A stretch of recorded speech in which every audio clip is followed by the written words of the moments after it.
Hi hello ನಮಸ್ಕಾರ, ಕರಾವಳಿ ಕಿಚನ್ಗೆ ಸ್ವಾಗತ. ನಾನಿವತ್ತು ಟೇಸ್ಟಿಯಾಗಿ ಮನೆಯಲ್ಲಿ ಈಸಿಯಾಗಿ ಮಾಡುವಂತಹ ವೆಜ್ ಬಿರಿಯಾನಿ ಮಾಡೋದು ಹೇಗಂತ ಹೇಳ್ಕೊಡ್ತೀನಿ. ವೆಜ್ ಬಿರಿಯಾನಿ ಮಾಡಲಿಕ್ಕೆ ಏನೇನು ಬೇಕಂತ ನೋಡ್ಕೊಳ್ಳೋಣ.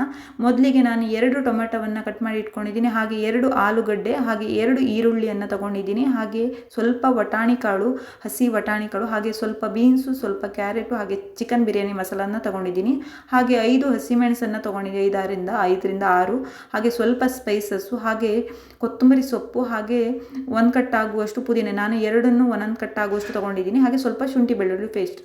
ಈಗ ನಾನು ಈ ಲೋಟದಲ್ಲಿ 4 ಲೋಟ ಆಗುವಷ್ಟು ಅಕ್ಕಿನ ತೊಳೆದು ನೆನೆಯಕ್ಕೆ ಇಟ್ಕೊಂಡಿದ್ದೀನಿ. ಇವಾಗ ನಾನು ಒಂದು ಕುಕ್ಕರ್ನ ತಗೊಂಡು ಕುಕ್ಕರ್ ಬಿಸಿ ಆದಮೇಲೆ ಅದಕ್ಕೆ ನಾನು ಒಂದು 3ರಿಂದ 4 ಸ್ಪೂನ್ ಆಗುವಷ್ಟು ತುಪ್ಪವನ್ನು ಹಾಕಿದ್ದೀನಿ. ತುಪ್ಪ ಇಲ್ಲದೆ ಇರೋರು ಎಣ್ಣೆನೂ ಕೂಡ ಯೂಸ್ ಮಾಡ್ಬೋದು. ತುಪ್ಪ ಯೂಸ್ ಮಾಡೋದ್ರಿಂದ ಬಿರಿಯಾನಿ ಚೆನ್ನಾಗಿ ಬರುತ್ತೆ, ಅದಕ್ಕೋಸ್ಕರ ನಾನು ತುಪ್ಪ ಯೂಸ್ ಮಾಡಿದ್ದೀನಿ. ತುಪ್ಪ ಹಾಕಿ ಆದಮೇಲೆ ಇದಕ್ಕೆ ನಾನು ಎಲ್ಲ ಥರದ ಸ್ಪೈಸಸ್ಗಳನ್ನು ಹಾಕ್ತಾಯಿದ್ದೀನಿ. ಸ್ಪೈಸಸ್ನ ಹಾಕಿ ನೀಟಾಗಿ ಫ್ರೈ ಮಾಡ್ಕೊಳ್ಳೋಣ. ಫ್ರೈ ಆದಮೇಲೆ ಅದಕ್ಕೆ ನಾನು 2 ಈರುಳ್ಳಿನ ಇದಕ್ಕೆ ಹಾಕ್ತಾ ಇದ್ದೀನಿ. 2 ಈರುಳ್ಳಿನ ಬೇಕಾದ್ರೆ ನೀವು ಉದ್ದುದ್ದನ್ನು ಕಟ್ ಮಾಡ್ಕೋಬೋದು, ಚಿಕ್ಕದಾಗಿ ಕಟ್ ಮಾಡ್ಬೋದು. ನಾನು ಉದ್ದುದ್ದಾಗಿ ಕಟ್ ಮಾಡಿದ್ದೀನಿ. ಈ ಥರ ಉದ್ದುದ್ದಾಗಿ ಕಟ್ ಮಾಡೋದ್ರಿಂದ ಬಿರಿಯಾನಿ ಚೆನ್ನಾಗಿ ಬರುತ್ತೆ, ಅದು ಮಸಾಲೆ ಜೊತೆ ಚೆನ್ನಾಗಿ ಇದಾಗಿರುತ್ತೆ, ಅದಕ್ಕೋಸ್ಕರ ಈ ಥರ ಮಾಡಿದ್ದೀನಿ.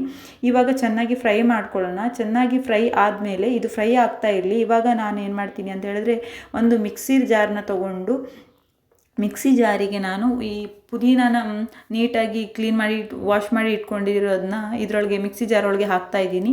ಇದಕ್ಕೆ ನಾನು 1 ಕಟ್ಟಾಗುವಷ್ಟು ಪುದೀನ ಹಾಕಿ ಆದಮೇಲೆ 1 ಕಟ್ಟಾಗುವಷ್ಟು ಕೊತ್ತಂಬರಿ ಸೊಪ್ಪನ್ನು ಹಾಕ್ತಾಯಿದ್ದೀನಿ. ಕೊತ್ತಂಬರಿ ಸೊಪ್ಪು ಹಾಕಿ ಆದಮೇಲೆ ನಿಮಗೆ ಖಾರಕ್ಕೆ ಎಷ್ಟು ಬೇಕು ನೋಡಿ ಅಷ್ಟು ಹಸಿಮೆಣಸನ್ನು ಹಾಕಿ. ನಾನು ಒಂದು 6 ಹಸಿಮೆಣಸನ್ನು ಹಾಕಿದ್ದೀನಿ, ನೀವು ಬೇಕಾದರೆ ಜಾಸ್ತಿನೂ ಹಾಕ್ಕೊಳ್ಬೋದು.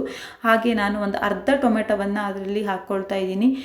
ಟೊಮೆಟೊ ಹಾಕೋದ್ರಿಂದ ಚೆನ್ನಾಗಾಗುತ್ತೆ ಅದು ಮಸಾಲೆ, ಅದಕ್ಕೋಸ್ಕರ ಈ ಥರ. ಇವಾಗ ನಾವು ಇದನ್ನು ನುಣ್ಣಗೆ ರುಬ್ಕೊಂಡು ಬರೋಣ. ಇವಾಗ ನಾವು ಅದು ಆನಿಯನ್ನ ಫ್ರೈ ಆಗ್ತಾ ಇರೋದನ್ನ ಇವಾಗ ಮತ್ತೆ ಒಂದ್ಸಲ ಫ್ರೈ ಮಾಡ್ಕೊಳ್ಳೋಣ. ಫ್ರೈ ಆದಮೇಲೆ ಅದಕ್ಕೆ ನಾವು ಶುಂಠಿ ಬೆಳ್ಳುಳ್ಳಿ ಪೇಸ್ಟ್ನ ಹಾಕೊಳ್ಳೋಣ. ನಾನು ಇದಕ್ಕೊಂದು 2ರಿಂದ 3 ಸ್ಪೂನ್ ಆಗುವಷ್ಟು ಶುಂಠಿ ಬೆಳ್ಳುಳ್ಳಿ ಪೇಸ್ಟ್ನ ಹಾಕ್ಕೊಂಡಿದ್ದೀನಿ.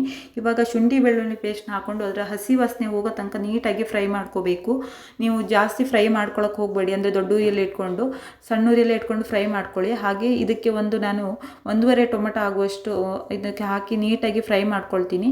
ಫ್ರೈ ಆದಮೇಲೆ ಇದಕ್ಕೆ ನಾನು 2 ಸ್ಪೂನ್ ಆಗುವಷ್ಟು ನಾನು ಇದಕ್ಕೆ ಉಪ್ಪನ್ನು ಹಾಕ್ಕೊಳ್ತಾ ಇದ್ದೀನಿ. ನೀವು ಬೇಕಾದರೆ ಆಮೇಲೆ ಇದಕ್ಕೆ ರುಚಿ ನೋಡಿಕೊಂಡು ಹಾಕ್ಬೋದು. ಇವಾಗ ನಾನು ಒಂದು 2 ಸ್ಪೂನ್ ಅಷ್ಟೇ ಹಾಕ್ತಾ ಇದ್ದೀನಿ. ಅಂದರೆ ಉಪ್ಪು ಹಾಕೋದ್ರಿಂದ ಬೇಗ ಟೊಮ್ಯಾಟೊ ಸ್ಮ್ಯಾಶ್ ಆಗುತ್ತೆ, ಅದಕ್ಕೋಸ್ಕರ. ಇವಾಗ ನಾನು ಎಲ್ಲ ಥರದ ತರಕಾರಿಗಳನ್ನು ಇದಕ್ಕೆ ಮಿಕ್ಸ್ ಮಾಡ್ಕೊಳ್ತೀನಿ. ಮಿಕ್ಸ್ ಮಾಡಿಕೊಂಡು ಚೆನ್ನಾಗಿ ಫ್ರೈ ಮಾಡ್ಕೊಳ್ಳೋಣ. ನಿಮ್ಮ ಹತ್ರ ಇವಾಗ ಬೇರೆ ಥರದ ತರಕಾರಿಗಳು ಇದ್ದರೂ ಇದಕ್ಕೆ ಮಿಕ್ಸ್ ಮಾಡ್ಬೋದು, ಚೆನ್ನಾಗಾಗುತ್ತೆ. ನನ್ನ ಹತ್ರ ಇವಾಗ ಇಷ್ಟೇ ಇರೋದಕ್ಕೋಸ್ಕರ ಇಷ್ಟೇ ಯೂಸ್ ಮಾಡಿದ್ದೀನಿ. ಇವಾಗ ನೀವು ಇದನ್ನು ಚೆನ್ನಾಗಿ ಮಿಕ್ಸ್ ಮಾಡಿ ಆದಮೇಲೆ ಒಂದು 5 ಮಿನಿಟ್ಸು ಫ್ರೈ ಆಗಲಿ. 5 ಮಿನಿಟ್ಸ್ ಫ್ರೈ ಆದಮೇಲೆ ನಾವು ಇದಕ್ಕೆ ಒಂದು 1/4 ಟೀ ಸ್ಪೂನ್ ಆಗುವಷ್ಟು ನಾನು ಅರಿಶಿನ ಹಾಕ್ಕೊಳ್ತಾ ಇದ್ದೀನಿ. ಅರಿಶಿನ ಹಾಕೋದ್ರಿಂದ ತುಂಬ ಚೆನ್ನಾಗಿ ಕಲ್ಲರು ಬರುತ್ತೆ, ಹಾಗೆ ತುಂಬ ಒಳ್ಳೆಯದು, ಅದಕ್ಕೋಸ್ಕರ ಅರಿಶಿನ ಹಾಕಿ ನೀಟಾಗಿ ಮಿಕ್ಸ್ ಮಾಡ್ಕೊಳ್ತೀನಿ.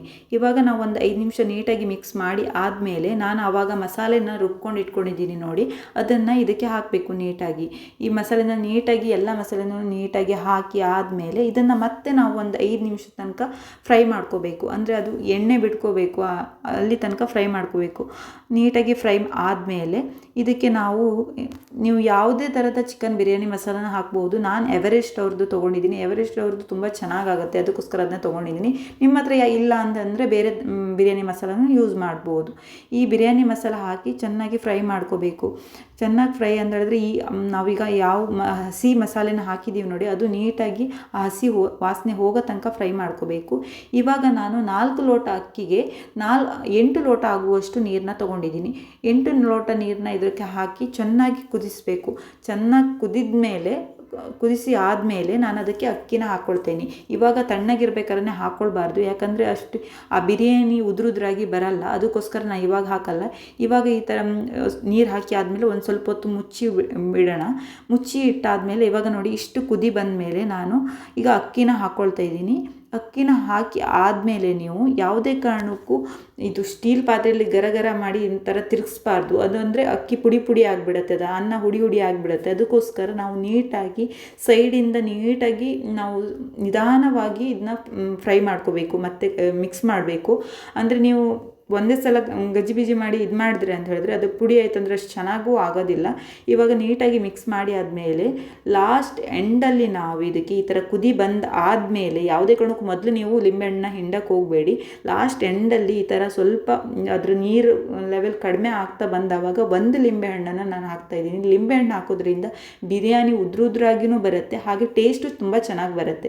ಇವಾಗ ನಾವು ಲಿಂಬೆಹಣ್ಣು ಹಾಕಿ ಒಂದ್ಸಲ ಮಿಕ್ಸ್ ಮಾಡಿ ನಾನು ಇದನ್ನು 2 ವಿಸಿಲ್ ಕೂಗಿಸ್ಕೊಳ್ತಾ ಇದ್ದೀನಿ. ನೀವು ಬೇಕಾದರೆ ಬೇಡ ಮಕ್ಕಳು ತಿನ್ನೋಕ್ಕೆ ಸ್ವಲ್ಪ ಗಟ್ಟಿ ಆಗುತ್ತೆ ಅನ್ನೋದಿದ್ದರೆ 3 ವಿಸಿಲ್ ಹಾಕ್ಬೋದು. ಬಟ್ ನಾನು 2 ವಿಸಿಲ್ ಹಾಕೋದು. ಬಟ್ 2 ವಿಸಿಲ್ ಹಾಕೋದ್ರಿಂದ ಅನ್ನ ತುಂಬ ಚೆನ್ನಾಗಿ ಉದುರಾಗಿ ಬರುತ್ತೆ. ನೋಡಿ ಇವಾಗಲೇ ನೀವೇ ನೋಡ್ಬೋದು ಎಷ್ಟು ಚೆನ್ನಾಗಿ ಉದುರಾಗಿ ಬಂದಿದೆ ಇದು ಬಿರಿಯಾನಿ ಅಂತ. ಹಾಗೆ ನಿಮಗೆ ಈ ವಿಡಿಯೋ ಇಷ್ಟ ಆಗಿದ್ದರೆ ಪ್ಲೀಸ್ ಲೈಕ್ ಮಾಡಿ, ಹಾಗೆ ಶೇರ್ ಮಾಡಿ, ಹಾಗೆ ಕಮೆಂಟ್ ಮಾಡಿ.